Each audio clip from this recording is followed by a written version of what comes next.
Hey guys, welcome back to my channel. आज मैं आपके लेकर आई हूँ आलमंड कुकीज़ की रेसिपी। तो चलिए शुरू करते हैं। सबसे पहले एक बाउल में मैंने 3/4 कप मैदा लिया है। अगर इसको ग्राम्स में मेजर करेंगे तो ये 100 ग्राम्स है। अब मैं इसमें डाल रही हूँ 1/4 cup plus 1 tablespoon almond flower, और ग्राम्स में इसको मेजर करेंगे तो ये 40 ग्राम्स है। अगर आपके पास आलमंड फ्लावर नहीं है तो आप मैदा यूज कर सकते हैं सेम क्वांटिटी में, और प्लेन वनीला कुकीज बना सकते हैं। 5 टेबलस्पून आइसिंग शुगर। अगर आपके पास आइसिंग शुगर नहीं है तो आप पाउडर शुगर यूज कर लीजिए। आइसिंग शुगर में ऑलरेडी कॉर्नफ्लावर प्रेजेंट होता है, इसलिए मैंने यहाँ पे एक्स्ट्रा कॉर्नफ्लावर ऐड नहीं किया है। बट अगर आप पाउडर शुगर यूज कर रहे हैं, आप उसमें 1 टीस्पून कॉर्नफ्लावर ऐड कर दीजिए। अब मैं इसमें डाल रही हूँ 1/4 टीस्पून बेकिंग पाउडर। इन सबको हम अच्छे से मिक्स कर लेंगे। अब एक दूसरे बोल में हम इसको छान लेंगे ताकि इसमें कोई भी लम्स है वो निकल जाए। अब मैंने यहाँ पे 1/4 कप कोल्ड बटर लिया है। मैं यहाँ पे अमूल सॉल्टेड बटर यूज़ कर रही हूँ। हमें बटर बिल्कुल चिल्ड यूज़ करना है। इस चिल्ड बटर को हम अपने ड्राई मिक्सचर के ऊपर ग्रेट करेंगे। कोल्ड बटर इसलिए क्योंकि इससे हमारी कुकीज़ में एक अच्छा क्रंच आएगा, और जब हम अपनी कुकीज़ को बाइट करेंगे एक अच्छा फ्लेकी टेक्सचर आएगा उसमें। अब हम अपनी फिंगर्स को यूज़ करते हुए इस बटर को अपने ड्राई मिक्सचर में अच्छे से मिक्स करेंगे। आप यहाँ पे अपने पाम्स का यूज़ मत कीजिए, सिर्फ फिंगर से ही इस बटर को अच्छे से अपने ड्राई मिक्सचर में मिक्स कीजिए। हमें अपनी हैंड की हीट से बटर को मेल्ट नहीं करना है, इसलिए हम सिर्फ फिंगर्स यूज़ कर रहे हैं। जब ये सब अच्छे से मिक्स हो जाएगा, एक सैंड टेक्सचर आपको आपके ड्राई मिक्सचर में मिलेगा। अब मैं इसमें डाल रही हूँ 1 टीस्पून वनीला एसेंस, और इसको भी हम अच्छे से मिक्स कर लेंगे। अब इस ड्राई मिक्सचर का हमें डो बनाना है। इसमें मैं डाल रही हूँ अराउंड 1 टीस्पून मिल्क, और इसको अब हम बाइंड करना स्टार्ट करेंगे। इस स्टेज पे आप अपना पूरा हैंड यूज कर सकते हैं ताकि एक डो फॉर्म हो जाए। अब मैं यहाँ पे 1 टीस्पून मिल्क और ऐड कर रही हूँ। इन टोटल मैंने 2 टीस्पून मिल्क ऐड किया है। हम इसको नीट करेंगे और एक सॉफ्ट सा डो बना लेंगे। हमारा कुकी डो रेडी है। इसका इनसाइड टेक्सचर कुछ ऐसा होना चाहिए। अब मैंने यहाँ पे 2 बड़ी पार्चमेंट पेपर की शीट्स ली हैं। अगर आपके पास पार्चमेंट पेपर नहीं है तो आप बटर पेपर यूज़ कर सकते हैं, या फिर आप अपनी किचन स्लैब को मैदे से डस्ट कर सकते हैं। अब हम अपने कुकी डो को इन दोनों शीट्स के बीच में रखेंगे और एक रोलिंग पिन से इसको फ्लैट करना शुरू करेंगे। पहले हम इसको ऊपर की तरफ रोल करेंगे, उसके बाद नीचे की तरफ, फिर आप इसको रोटेट करके फिर से रोल कीजिए। आप अपने हैंड की हेल्प से एक बार चेक कर लीजिए कि कहीं से ये ज़्यादा पतला या ज़्यादा मोटा ना हो, और इसको अच्छे से फ्लैट कर लीजिए, इवन कर लीजिए। अब एक स्केल की हेल्प से हम इसकी थिकनेस को मेजर करेंगे। हमें इस डो की थिकनेस 1/4 इंच चाहिए।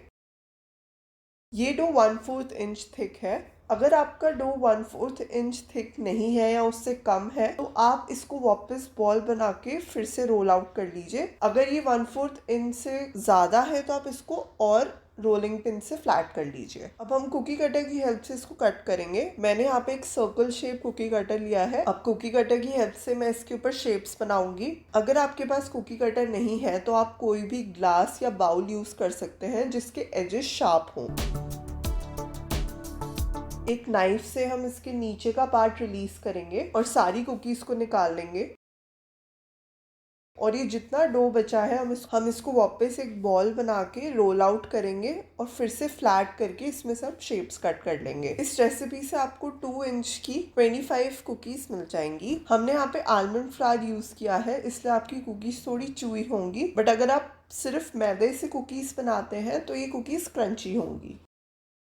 अब मैं इन सबको एक सिलिकॉन मैट पे रख रही हूँ। अगर आपके पास सिलिकॉन मैट नहीं है तो आप पार्चमेंट पेपर की 2 शीट्स यूज कर सकते हैं, या फिर आप अपनी बेकिंग ट्रे को अच्छे से ऑयल से ग्रीस कर लीजिए और फिर आप इसके ऊपर बेक कर। अब हमें इनको फ्रिज में रेस्ट करने देना है अराउंड 20 to 30 मिनट्स के लिए। उसके बाद हम इनको बेक करेंगे। अगर आपको इन कुकीज को अभी बेक नहीं करना है तो आप इनको किसी भी क्लिंग रैप में रैप करके इनको फ्रीजर में स्टोर कर सकते हैं 2 to 3 मंथ्स के लिए, और ये खराब नहीं होंगी। और जब भी आपको बेक करना हो आप फ्रीजर में से निकाल के इनको बेक कर सकते हैं। अब 30 मिनट्स बाद मैंने इनको बाहर निकाल लिया है। अब हमें इनको बेक करना है। मैंने अपने ओवन को प्री हीट करके रखा है 10 मिनट्स के लिए 150 डिग्रीज पे। अब इसको हम बेक करेंगे 20 टू 25 मिनट्स के लिए 150 डिग्रीज पे। अब हमारी कुकीज बेक होके रेडी है। इनका जो मिडिल पार्ट है वो वाइट ही रहना चाहिए, बस इनकी साइड्स ब्राउनिश कलर में आनी चाहिए। अब हम इन कुकीज को इस मैट पे ही 10 मिनट्स के लिए कूल डाउन होने देंगे। अभी इनमें से जो हीट निकल रही है उससे ये अभी और कुक होंगे। जब ये कम्प्लीटली ठंडी हो जाए उसके बाद हम इसको इसके ऊपर से निकालेंगे। आप देख सकते हैं कितनी परफेक्टली बेक हुई है। आप इनको किसी भी एयर टाइट कंटेनर में रख के स्टोर कर सकते हैं। अब इन कुकीज़ की ब्यूटिफिकेशन के लिए मैंने यहाँ पे हाफ कप मेल्टेड चॉकलेट ली है। अब इन कुकीज़ को मैं इस चॉकलेट में डिप करूँगी और एक पार्चमेंट पेपर पे इनको रख लूँगी।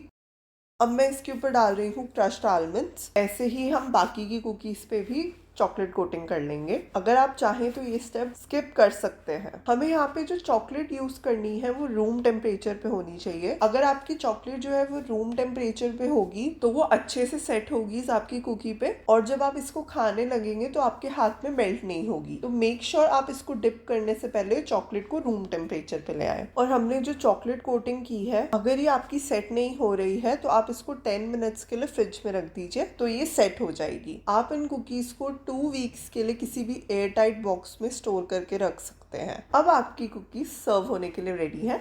अगर आपको ये वीडियो पसंद आई हो तो इस वीडियो को लाइक करें और मेरे चैनल को सब्सक्राइब करें। Thank you so much.